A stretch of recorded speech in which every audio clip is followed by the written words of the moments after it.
What happens when the one thing you can't bring in is a camera? Access granted. They're controlled zones where the United States protects the physical foundation of its currency. There are no tours here. No casual photos. No behind-the-scenes glimpses. Even harmless images could reveal details better left unseen. So what actually happens inside these money rooms? Why are the rules so unbreakable? And what role do these sealed spaces play in protecting the modern dollar? That's where the real story begins. Inside these money rooms, the rule is simple. Nothing that records comes inside. Not because something dramatic is happening behind the doors, but because even an ordinary image can freeze details never meant for public circulation. That's all. It takes one snapshot stored forever. One frame shared too widely. These spaces rely on control, consistency, and confidentiality. And cameras break all three at once. That's why the rule doesn't bend. And it doesn't need explanation.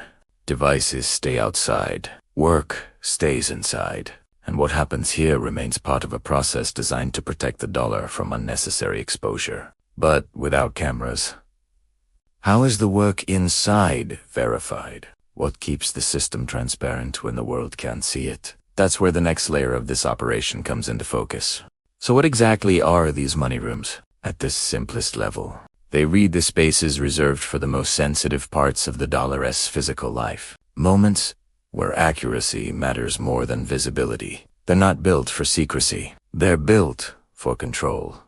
Every surface, every task, every action inside exists to keep the dollar consistent, stable, and accountable. And that's the part people rarely consider.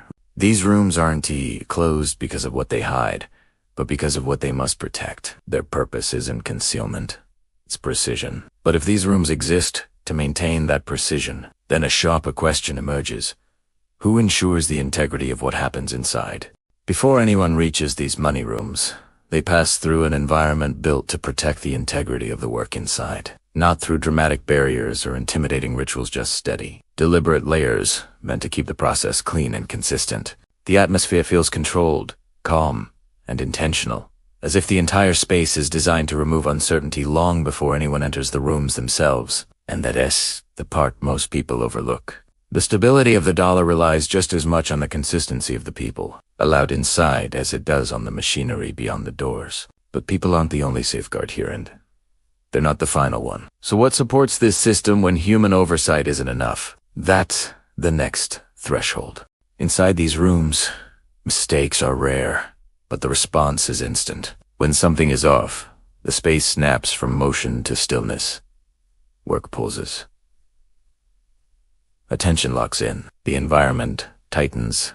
Every action becomes deliberate. The surprising part isn't panic. It's responsibility. Even a small inconsistency can carry consequences far beyond these walls. So everything slows the moment uncertainty appears.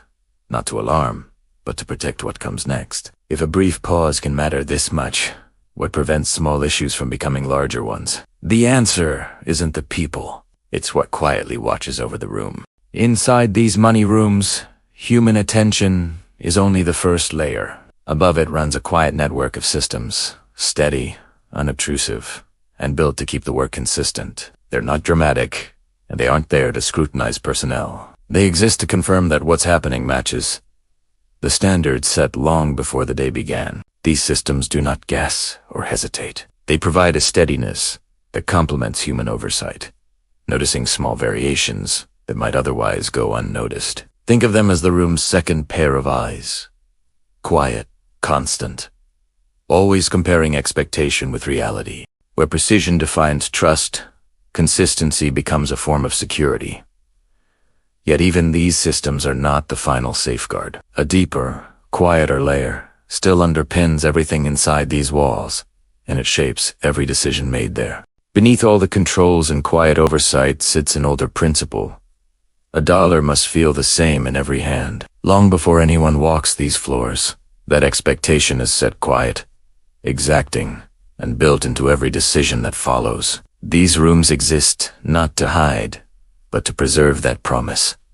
Familiar, reliable, unchanged, no matter where a bill travels. That's why the work here is steady, and why routines never drift. But here's the part most people miss. Much of the currency processed in these rooms isn't newly printed. Once you know why, everything you just saw takes on a different meaning. Most people picture these rooms stacked with brand new dollars. The truth is more surprising. A large portion of the currency that passes through these spaces is not new at all. It's money near the end of its usable life. Notes that have traveled for years, worn down by thousands of transactions marked by the quiet signs of circulation most of us never notice. These rooms exist to decide which bills return to circulation and which are removed for good. That's the reveal most viewers don't expect. This operation isn't mainly about making more money. It's about deciding which money is finished. So what happens when a bill reaches that point? When a note reaches the end of its life, it doesn't go back into circulation. It moves into a documented stage.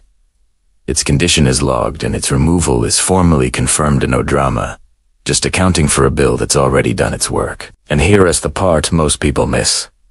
Retiring a note is managed with the same precision as issuing one. The system depends on balance. Old currency leaving as new currency arrives. So what replaces the money that disappears from these rooms? Not net new currency or secret stockpiles. Fresh notes printed to replace bills that can no longer circulate.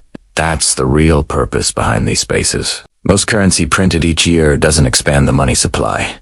It replaces worn notes. These rooms sit at the center of that cycle, making sure the dollar you use tomorrow feels as familiar and reliable as the one retired today. Controlled rooms, steady routines, strict entry rules, all exist to preserve that continuity. In the end, these rooms aren't about secrecy. They're about keeping a promise.